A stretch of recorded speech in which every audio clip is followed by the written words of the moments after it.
السلام علیکم. میں ربانی فیضی آپ تمام اردو ادب کے طالب علموں کا فیض اردو اکیڈمی پر آج کے اس کلاس میں استقبال کرتا ہوں. ساتھیو، اگر آپ بی پی ایس سی 4.0 کی معیاری اور بی پی ایس سی کے نئے پیٹرن کے مطابق 100% اوتھینٹک تیاری کرنا چاہتے ہیں تو آج کا یہ کلاس آپ کے لیے مفید ثابت ہوگا. اور اگر آپ 6 to 8, 9 to 10 یا پھر 11, 12 کی تیاری کرنا چاہتے ہیں تو میں آپ کو بتا دوں کہ یہ کلاس ہر سطح کے نصاب اور تقاضوں کو مد نظر رکھتے ہوئے تیار کی گئی ہے. لہٰذا یہ کلاس آپ کے لیے 100% مفید ثابت ہوگا. اور ساتھ ہی آپ یہ جان لیں کہ یہ کلاس جو ہے نا NCERT بیسڈ ہے. اور اس کے علاوہ میں آپ کو یہ بتا دوں کہ اسی فیض اکیڈمی کے اوپر 2 کلاسز اس سے پہلے لی جا چکی ہیں اردو ادب کے اوپر. ٹھیک ہے، اور یہ دونوں کلاسز جو ہے نا وہ دکنی ادب کے اوپر لی گئی ہے.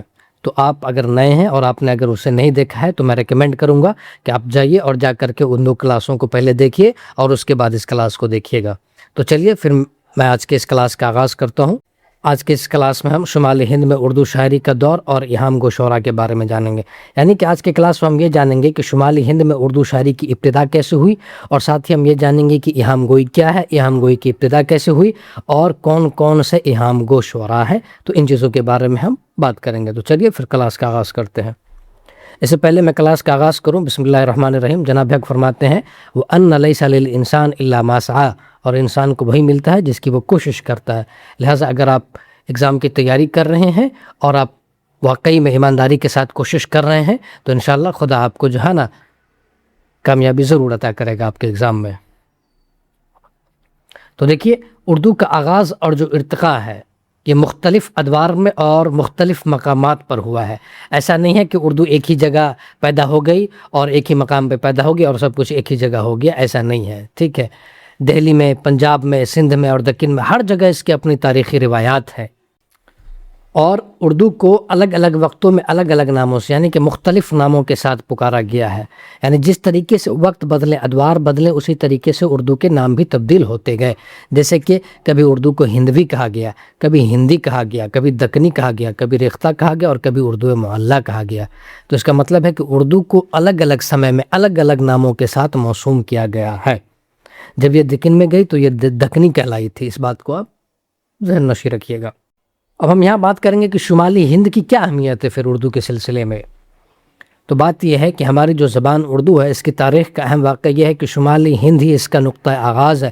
یعنی اردو کی جو پیدائش ہوئی ہے وہ شمال میں ہوئی ہے، اور اس کا جو نقطہ عروج ہے یعنی کہ اردو کو جو عروج ملا ہے، ایک ترقی ملی ہے، تو وہ بھی شمال ہی ہے. حالانکہ دکن کے شاعروں کا اپنا کنٹریبیوشن رہا ہے، دکن کے لوگوں کا اپنا کنٹریبیوشن رہا ہے، جس سے کوئی انکار نہیں ہے. اگر آپ وہ نہیں جانتے ہیں تو جو میں نے 2 کلاسز لی ہیں، آپ جائیے فیض اردو اکیڈمی پر، آپ کو وہ دونوں کلاسز مل جائیں گی. اور دیکھیے، شمالی ہند میں کئی سارے شعراء پیدا ہوئے ہیں، جیسے مسعود سعد سلمان سے لے کر امیر خسرو تک، ولی سے لے کر آرزو تک، مرزا مظہر جان جانا سے لے کر شاہ حاتم تک، میر سوس سے لے کر کے میر سے لے کر کے سودا تک، پھر غالب سے لے کر کے داغ دہلوی تک. یہ سارے کے سارے لوگ جو ہیں نا، اتنے سارے لوگ اس سلسلے میں آپ کو ملیں گے. یعنی کہ شمالی ہند میں اتنے لوگ آپ کو مل جائیں گے. اور اس ذیل میں شمالی ہند بالخصوص دہلی میں اردو ادب کا آغاز جو ہے نا عہد میر تک مختلف اسالیب و اصناف کے بتدریج ارتقاء کی خاص اہمیت ہے. یعنی کہ شمالی ہند کا جو ٹائم لائن ہے وہ کوئی چھوٹا ٹائم لائن نہیں ہے، وہ سمپل مسعود سعد سلمان سے لے کر کے جو ہے نا آپ مرزا غالب اور ان کے بعد تک کے شعراء تک، ان سب کا اپنا اپنا کنٹریبیوشن رہا ہے. سمپل سے آپ یہ بات جان لیں. اور یہ بھی کہ جب مغلیہ سلطنت عروج پر تھی، کون سی سلطنت؟ مغلیہ سلطنت.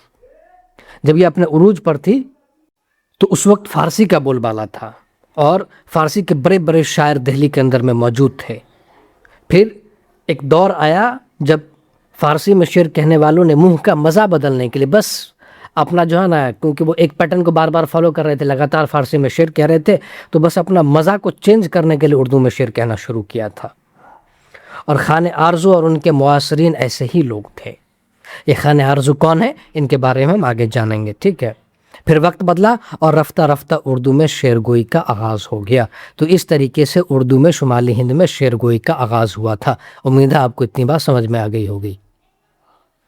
اب ہم بات کریں گے ولی دکنی کی آمد کے بارے میں، یعنی کہ ولی دکنی جب دلی میں انٹر کرتے ہیں اس کی بات کریں گے، اور اس کے بعد شمالی ہند میں کیا سچویشن بنے، کیا حالات بنے، اس کے بارے میں بھی ہم جانیں گے۔ دیکھیے دہلی میں ولی کی جو آمد ہے وہ سن 1700 عیسوی میں ہے۔ دہلی کب انٹر کرتے ہیں؟ دلی میں سن 1700 عیسوی میں انٹر کرتے ہیں، اور ان کے بعد جو ہے نا شاعری کو زیادہ عروج ملا ہے شمالی ہند میں۔ لیکن ایسا نہیں ہے کہ ولی کے انٹر کرنے سے پہلے دلی میں کوئی بھی شاعر شعر نہیں کہہ رہا تھا، بلکہ ولی سے پہلے بھی ایسے شعراء تھے جو اردو میں اشعار کہہ رہے تھے، جیسے کہ جعفر زٹلی، حالانکہ ان کا نام بہت ہی نمایاں ہے جعفر زٹلی کا۔ اس کے علاوہ عبد الجلیل اٹل، شاید آپ نے یہ نام کبھی نہیں سنا ہو، محمد عطا اللہ عطا۔ تو یہ وہ لوگ ہیں جو ولی کے دلی آنے سے پہلے دکن میں، کہاں پہ؟ ولی کے شمالی ہند آنے سے پہلے شمالی ہند میں یہ لوگ شعر و شاعری کر رہے تھے۔ اب ولی کی آمد کی بات کریں گے، جیسا کہ ہم نے بتایا ولی صاحب دلی کب آتے ہیں؟ سن 1700 عیسوی میں آتے ہیں۔ تو ولی دکنی 1700 میں دہلی آئے۔ دکن میں اردو کی جو ہے نا ترقی منزلیں طے کر چکی تھی، یعنی کہ دکن میں ایسا تھا کہ اردو جو تھا نا وہ آلریڈی کافی ترقی کر چکا تھا، اور اتنی ترقی کر جانے کے بعد ولی دکنی جو ہے نا تب دلی میں انٹر کرتے ہیں۔ تو جب ولی دکنی دلی میں آتے ہیں تو ان کے اشعار نے دلی والوں کو یہ احساس دلایا کہ اس عوامی زبان میں بھی اچھے اشعار کہے جا سکتے ہیں۔ اس کے پیچھے کئی سارے ریزن تھے کہ دلی والے کیوں ولی کے دیوان کو پسند کرتے ہیں اور ان کے اشعار کو پسند کرتے ہیں۔ اس کے بارے میں نے پچھلے کلاس میں بات کی ہے، جب میں نے دکن کے بارے میں بات کی تھی آپ سے، دکن کے شعر و شاعری میں خاص کر کے ولی دکنی کے ضمن میں بات کری تھی۔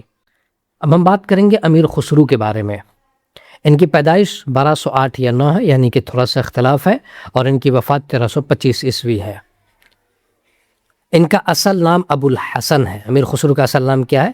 ابو الحسن ہے۔ ان کی پیدائش ایٹا کاشی نگر کے قصبے پٹیالی میں ہوئی ہے، اور ان کے والد کا نام امیر سیف الدین تھا۔ اور امیر خسرو نے دلی کے 6 بادشاہوں کا زمانہ دیکھا ہے، یعنی یہ دلی کے 6 بادشاہوں سے جڑے ہوئے تھے، جیسے کہ ملا وجہی۔ کون؟ ملا وجہی۔ یہ انہوں نے دکن کے 4 بادشاہوں کا زمانہ دیکھا ہے۔ کتنے بادشاہوں کا؟ 4 بادشاہوں کا زمانہ دیکھا ہے۔ یہ آپ سے پوچھا جا چکا ہے، لہٰذا یہ بھی آپ سے پوچھا جا سکتا ہے کہ امیر خسرو نے کتنے بادشاہوں کا زمانہ دیکھا؟ تو 6 بادشاہوں کا زمانہ دیکھا ہے۔ کہاں کے بادشاہوں کا؟ تو دلی کے بادشاہوں کا۔ جو امیر خسرو ہے ان کا شمار فارسی کے اعلیٰ پائے کے شاعروں میں ہوتا ہے، اور انہیں فن موسیقی سے بھی دلچسپی تھی، جسے آپ انگلش میں میوزک بولتے ہیں۔ کیا بولتے ہیں؟ موسیقی مطلب میوزک۔ اور قوالی کے موجد مانے جاتے ہیں۔ آپ میں سے شاید ہر شخص نے قوالی سنا ہوگا، شاید ہی کوئی ایسا شخص ہوگا جس نے قوالی نہ سنا ہو۔ تو اس قوالی کے موجد بھی کون ہے؟ امیر خسرو ہے۔ ان کا ایک دیوان ہے جس کا نام ہے غزۃ الکمال۔ اس کے دیباچے میں، یعنی اس کے پریفیس میں یہ بتاتے ہیں کہ ان کا ایک ہندوی یعنی قدیم اردو میں ان کا ایک دیوان تھا، لیکن اب یہ دیوان ناپید ہے، یعنی کہ یہ دیوان اب نہیں پایا جا رہا ہے، ہمارے پاس یہ دیوان اب موجود نہیں ہے۔ اور یہ جو امیر خسرو ہیں ان سے کئی ساری پہیلیاں ہیں، آپ نے شاید زندگی میں وہ پہیلیاں سنی ہو جو امیر خسرو سے منسوب کی جاتی ہیں۔ ان کی پہیلیاں خاص کر کے زیادہ مشہور ہیں۔ اس کے علاوہ انمل فقرے ہیں، 2 سنخے اور ڈھکوسلے وغیرہ ان سے منسوب کیے جاتے ہیں۔ تو جیسا کہ میں نے بتایا امیر خسرو کا اصل نام ابو الحسن ہے، اور یہ جلال الدین خلجی نے، کس نے؟ جلال الدین خلجی نے انہیں امیر کا خطاب دیا تھا، اسی لیے یہ امیر خسرو کے نام سے جانے جاتے ہیں۔ اب ہم بات کریں گے افضل نارنولوی کے بارے میں۔ عام طور پر ان کا جو نام ہے وہ افضل، اور تخلص بھی افضل، اور وطن پانی پت بتایا جاتا ہے۔ نام کیا بتایا جاتا ہے؟ افضل، ٹھیک ہے۔ تخلص بھی افضل ہی بتایا جاتا ہے، اور وطن کیا بتایا جاتا ہے؟ پانی پت بتایا جاتا ہے۔ یہ وہی پانی پت ہے جہاں الطاف حسین حالی صاحب کی پیدائش ہوئی تھی۔ تو آپ ذرا بتائیے کہ حالی صاحب کی پیدائش کس سن میں ہوئی تھی؟ کمنٹ میں بتائیے گا۔ لیکن ڈاکٹر عبدالغفار شکیل کی تحقیق سے، کن کی تحقیق سے؟ ڈاکٹر عبدالغفار شکیل کی تحقیق سے یہ ثابت ہو چکا ہے کہ ان کا اصل نام گوپال تھا، تخلص افضل تھا، اور وطن نارنول تھا، اسی لیے نارنولوی کہلاتے ہیں۔ افضل نے ابتدائی دور میں ایک 12 ماسہ یعنی بکٹ کہانی لکھا۔ کیا لکھا؟ بکٹ کہانی۔ تو آپ سے پوچھا جاتا ہے کہ یہ بکٹ کہانی کس کی تصنیف ہے؟ تو بکٹ کہانی افضل نارنولوی کی تصنیف ہے۔ اسے پڑھیں گے بکٹ کہانی۔ کیا پڑھیں گے؟ بکٹ کہانی۔ یہ کھڑی بولی اور برج بھاشا سے متاثر ہے، یعنی کہ اس بکٹ کہانی کے اندر میں کھڑی بولی اور کھڑی بولی کے ساتھ ساتھ برج بھاشا کے اثرات آپ کو مل جائیں گے۔ اب بات یہ ہے کہ یہ ایک 12 ماسہ ہے۔ بکٹ کہانی کیا ہے؟ 12 ماسہ ہے۔ تو اب آپ یہ جان لیجئے کہ 12 ماسہ کسے کہتے ہیں۔ تو یہ وہ صنف ہے جس میں معشوقہ اپنے عاشق سے جدائی کا حال مہینوں اور موسموں کی مناسبت سے بیان کرتی ہے۔ کیا کرتی ہے؟ مہینوں کی موسموں کے اعتبار سے بیان کرتی ہے، اور یہ 12 مہینے کے اعتبار سے بیان کیا جاتا ہے، اسی لیے اسے 12 ماسا کہا جاتا ہے، حالانکہ کچھ لوگوں نے 13 مہینے کے اعتبار سے بھی کہا ہے۔ تو یہ جو بکٹ ہے، بکٹ کے معنی آتے ہیں کٹھن کے ہیں۔ اس سے پہلے آپ سے پوچھا جا چکا ہے BPSC کے ایگزام میں کہ بکٹ کہانی صنف کے اعتبار سے کیا ہے، تو آپ بتائیے کہ کمنٹ میں بکٹ کہانی صنف کے اعتبار سے کیا ہے۔ اب ہم بات کریں گے جعفر زٹلی کے بارے میں۔ ان کی پیدائش 1659 سے لے کر کے 1713 ہے، یعنی وفات 1713 میں ہوئی۔ ان کا نام مرزا محمد جعفر تھا۔ حجو گوئی کی وجہ سے جعفر زٹلی کا ہے۔ حجو گوئی کا مطلب ہوتا ہے کسی دوسرے کی برائی بیان کرنا۔ کیا کرنا؟ کسی دوسرے شخص کی برائی بیان کرنے کو حجو گوئی کہتے ہیں۔ ان کا وطن بھی نارنول تھا۔ شاعری میں اٹل نارنولی کے شاگرد تھے۔ کن کے شاگرد ہیں؟ اٹل نارنولی کے شاگرد ہے کون؟ جعفر زٹلی شاگرد ہے۔ فرق سیر یہ دلی کا بادشاہ تھا، مغلیہ سلطنت کا بادشاہ ہے۔ اس نے ایک سکہ جاری کیا تھا، تو اس سکے پر اس نے کیا کیا کہ ہجویہ شعر کا، یعنی کہ اس سکے کی اس نے برائی بیان کی، تو اس کی وجہ سے اس فرق سیر نے کیا کیا، اس جرم اس بندے کو قتل کروا دیا۔ تو یہ بہت ہی VVI ہے، اس کو آپ ضرور ذہن نشی کر لیں گے کہ فرق سیر نے جعفر زٹلی کو قتل کروا دیا۔ کیوں قتل کروا دیا؟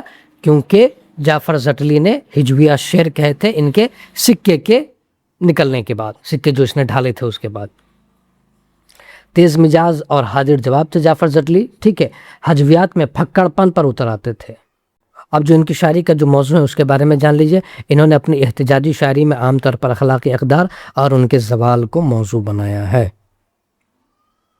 ان کے کچھ اشعار بھی ہیں، اس میں سے آپ بس سن لیجئے انہیں، جیسے محمد پار اتارن ہار سب کا، محمد سرور و سالار سب کا۔ اور یہ جو اس نے فرق سیر نے جو اسے قتل کرایا تھا، تو جو شعر تھا وہ غالباً یہی شعر تھا، سکہ زد بر گندم و مٹھ و مٹھر، بادشاہ تسمہ کش فرخ سیر۔ تو میرا خیال ہے کسی شعر کی وجہ سے اسے قتل کر دیا گیا، یعنی کہ جعفر زٹلی کو قتل کر دیا گیا۔ اب ہم بات کریں گے ایہام گوئی کے بارے میں کہ ایہام گوئی کی ابتدا کیسے ہوئی۔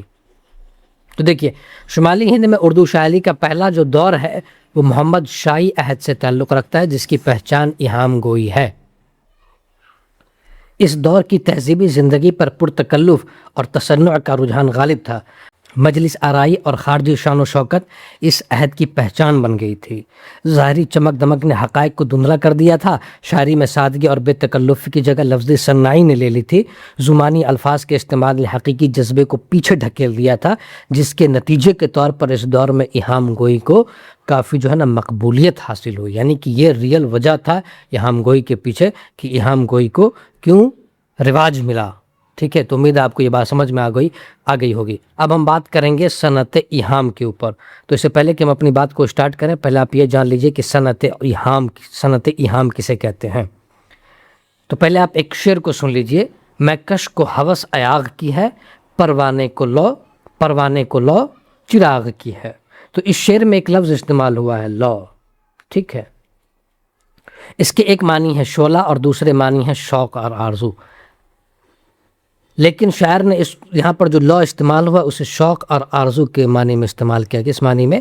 شوق یا پھر آرزو کے معنی میں استعمال کیا ہے۔ تو دیکھیے، یہ ایک ایسا شعر ہے جس میں لفظ لو استعمال ہوا، اور اس کے دو معنی ہیں۔ ایک معنی ایسا ہے جو قریب کا ہے، دوسرا معنی ایسا ہے جو بعید کا ہے، یعنی کہ دور کا ہے، اور شاعر کا جو مراد ہے وہ دور کے معنی سے ہے۔ اور اس طریقے سے شاعر کیا کرتا ہے، آپ کو وہم میں ڈال دیتا ہے، اور اس وہم کو ڈالنے کو ہی صنعت ایہام بولتے ہیں۔ کیا بولتے ہیں؟ صنعت ایہام بولتے ہیں۔ تو امید ہے آپ کو یہ بات سمجھ میں آ گئی ہوگی۔ تو دیکھیے، اس کی تعریف، صنعت ایہام کی تعریف یہ ہے کہ ایسے زمانی الفاظ کا استعمال جن کے ایک معنی قریب کے ہوں اور دوسرے بعید کے، اور یہ مانوی فریب کا انداز، یعنی آپ کو یہ مانوی طور پر دھوکہ دیا جاتا ہے۔ اب یہ صنعت ایہام جو ہے، اس کے بنیادی اثرات کیا رہے؟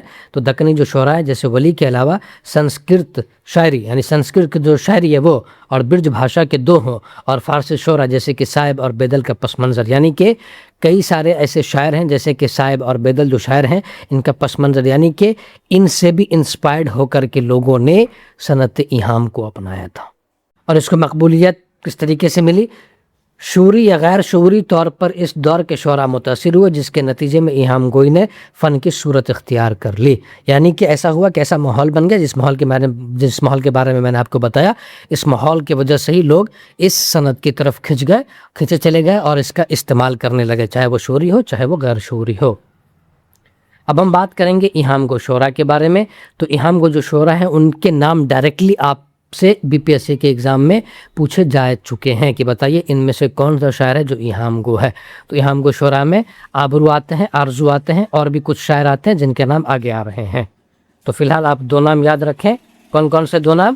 ایک آبرو اور دوسرا نام آرزو کا. اب ہم بات کریں گے آبرو کے بارے میں. ان کا وفات 1777 ہے. یہ NCERT آپ کو بتا رہا ہے اس کی پیدائش اور وفات. ان کا نام نجم الدین ہے اور عرف شاہ مبارک تھا. یہ BVI ہے، اس کو آپ ذہن نشی کریں گے کیونکہ آپ سے شاعروں کے سیدھے اصل نام پوچھ لے جاتا ہے. آپ سے پوچھا جا سکتا ہے کہ یہ بتائیے کہ آبرو کا اصل نام کیا ہے، یا یہ پوچھا جا سکتا ہے کہ یہ بتائیے کہ آبرو کا عرف کیا ہے. دور اول کے شعراء میں ممتاز مقام ہے ان کا، ٹھیک ہے. اور اپنی زندگی میں انہوں نے ایک دیوان بھی مرتب کیا تھا. کلام میں ایہام گوئی کے اشعار کثرت سے ملتے ہیں ان کے کلام میں. اور آرائش معشوق کے نام سے ایک مختصر مثنوی بھی انہوں نے لکھی ہے. مرثیہ اور نظمیں بھی انہوں نے لکھی ہیں.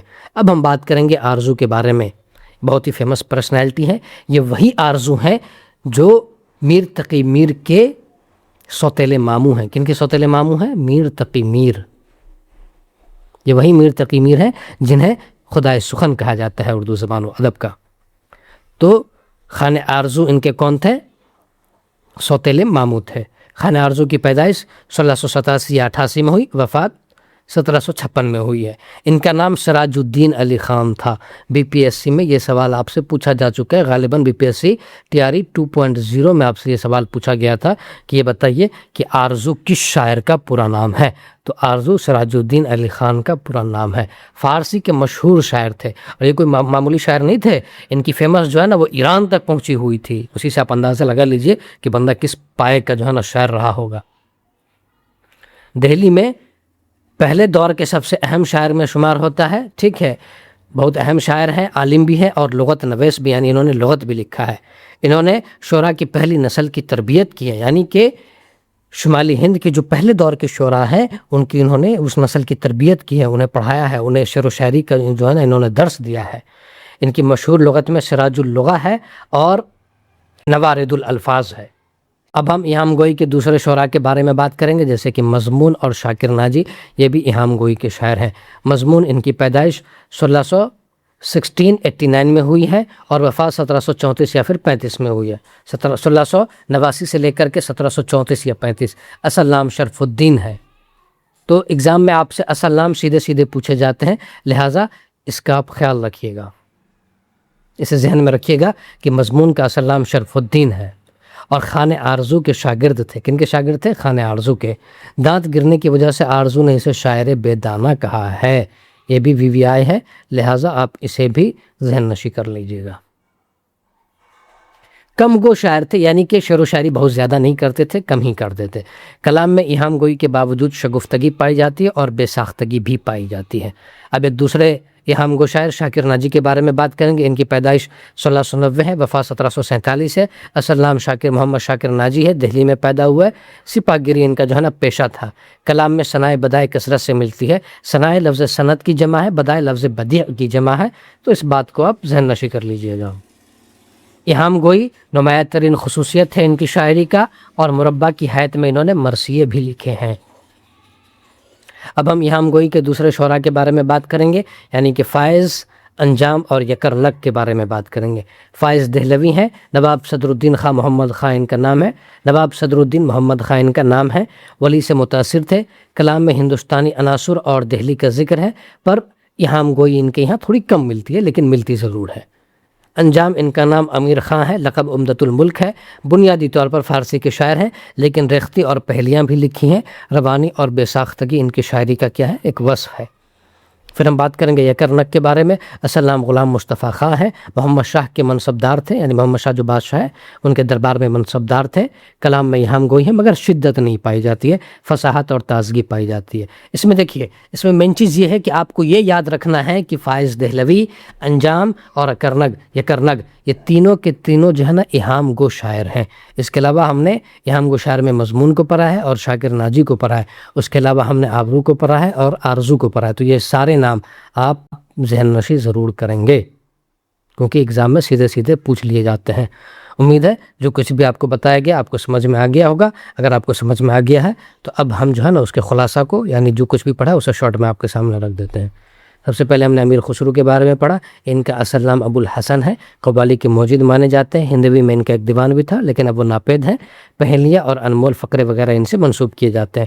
افضل نام نولوی، ان کا اصل نام گوپال ہے۔ بکٹ کہانی انہوں نے لکھا ہے۔ اردو کا ابتدائی 12 ماسائی سے مانا جاتا ہے اور اس پر کھلی بولی کا اثر ہے اور برج بھاشا کا بھی اثر ہے۔ اس کے بعد ہم نے جعفر سٹلی کے بارے میں پڑھا۔ مرزا محمد جعفر اور ہجو گوئی کے لیے مشہور ہیں، اخلاقی زوال پر طنز کرتے تھے، اسی وجہ سے فرخ سر کے حکم پر قتل کر دیا گیا، کیونکہ انہوں نے جب فرخ سر نے سکہ نکالا تھا تو اس پر انہوں نے ہجویہ شاعری کی تھی، لہٰذا فرخ سر کو اچھا نہیں لگا تو اس نے اسے قتل کر دیا۔ پھر ولی دکنی، دہلی میں ان کی آمد سن 1700 میں ہوئی، ٹھیک ہے۔ ان کی آمد نے دہلی والوں کو اردو میں اچھے شعر کہنے کا احساس دلایا، یعنی جب ولی دلی میں انٹر کرتے ہیں اور جب ان کا دیوان دلی پہنچتا ہے اور ان کے اشعار پہنچتے ہیں تو دلی والوں کو لگا کہ ارے ان کا دیوان تو بہت ہی بہترین ہے اور ان کے شاعری کا انداز بہت ہی پیارا اور اسلوب بہت ہی انوکھا ہے، لہٰذا انہوں نے ان کے اسلوب اور ان کے زمینوں میں اشعار اور غزلیں کہنا شروع کی تھی۔ جیسے غالب ولی صاحب کا ایک غزل کا ایک مصرع ہے، مفلسی سب بہار کھوتی ہے، مرد کا اعتبار کھوتی ہے۔ تو اوورال ہم نے شمالی ہند کی بات کری ہے، یہ پہلا دور کہلاتا ہے۔ پہلا دور کے حساب سے نقطۂ آغاز اور عروج بھی مانا جاتا ہے، یعنی اردو کا نقطۂ آغاز اور نقطۂ عروج بھی شمالی ہند کو مانا جاتا ہے۔ محمد شاہی عہد کی ایہام گوئی اس کے علاوہ اس میں آ جاتا ہے۔ پھر ایہام گو کے جو شعراء ہیں اس کے بارے میں، ایہام گو کون کون شاعر ہیں؟ آبرو ہیں، آرزو ہیں، مضمون ہیں، شاکر ناجی ہیں، فائز ہیں، انجام ہے اور یہ کرنگ ہے۔ آبرو نجم الدین شاہ مبارک اور ایہام گوئی ان کے یہاں پائی جاتی ہیں اور آرائش معشوق ان کی مثنوی ہے۔ آرزو سراج الدین علی خان نے ان کا اصل نام ہے اور یہ ان کا تخلص ہے آرزو۔ یہ تخلص کیا ہوتا ہے؟ تو میرا خیال آپ کو پتہ ہونا چاہیے تخلص کیا ہوتا ہے، اگر نہیں پتہ ہے تو آپ جان لیجئے کہ شاعر اپنا قلمی نام کے علاوہ، جو ان شاعر کا جو اصل نام ہوتا ہے وہ اس اصل نام کے علاوہ ایک قلمی نام رکھ لیتا ہے۔ کیسا نام رکھ لیتا ہے؟ ایک قلمی نام رکھ لیتا ہے۔ اسی قلمی نام کو ہم جو ہے نا تخلص کہتے ہیں۔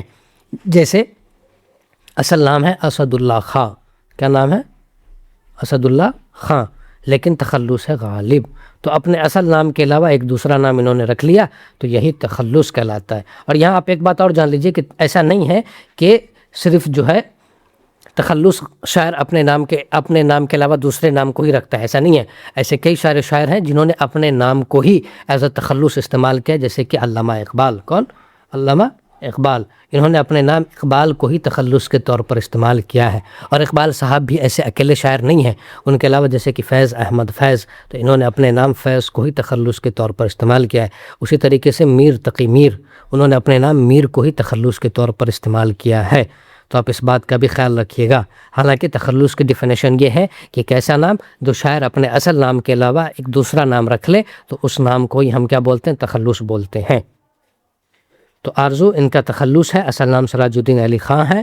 یہ بہت بڑے عالم تھے اور لغت نویس بھی تھے۔ سراج اللغہ ان کی جو ہے نا کیا ہے؟ لغت ہے، اور پہلی نسل کی انہوں نے شمالی ہند کی پہلی نسل کی انہوں نے تربیت کی ہے۔ مضمون اصل نام شرف الدین ہے، منہ پوپلا ہونے کی وجہ سے خان آرزو نے انہیں شاعر بے دانہ کہا ہے اور ان کے کلام میں بے ساختگی پائی جاتی ہے۔ شاکر ناجی اصل نام محمد شاکر ہے، سپاہ گیری ان کا پیشہ تھا، کلام میں ثنائے بدائے اور ایہام کی کثرت پائی جاتی ہے۔ اس کے علاوہ فائز، انجام اور یکرنگ ہے۔ فائز کا اصل نام صدر الدین ہے اور انجام کا اصل نام امیر خاں ہے، یکرنگ کا غلام مصطفیٰ ہے، ٹھیک ہے۔ تو یہ سارے کے سارے کیا ہیں؟ شمالی ہند کے شعراء ہیں اور ان کا تعلق ایہام گوئی سے ہے۔ اب امید ہے آپ کو چیزیں سمجھ میں آ گئی ہوں گی، اگر آ گئی ہیں تو اب ہم کوشچن آنسر کی شروعات کرتے ہیں۔ تو آپ کے اسکرین کے اوپر پہلا سوال ہے کہ ولی دکنی کس سال دہلی تشریف لائے؟ 1559 میں، سن 1700 میں یا 1713 عیسوی میں؟ تو اس سوال کا جواب دیجیے، کیا جواب ہو جائے گا؟ تو یہ جواب تو نہیں ہوگا، نہ ہی یہ جواب ہوگا، بلکہ سن 1700 عیسوی میں ولی دلی میں انٹر کرتے ہیں۔ ولی کی آمد دلی کب ہوئی؟ سن 1700 عیسوی میں ہوئی۔ امیر خسرو کا اصل نام کیا تھا؟ امیر سیف الدین تھا، سراج الدین علی خاں تھا یا پھر ابو الحسن تھا؟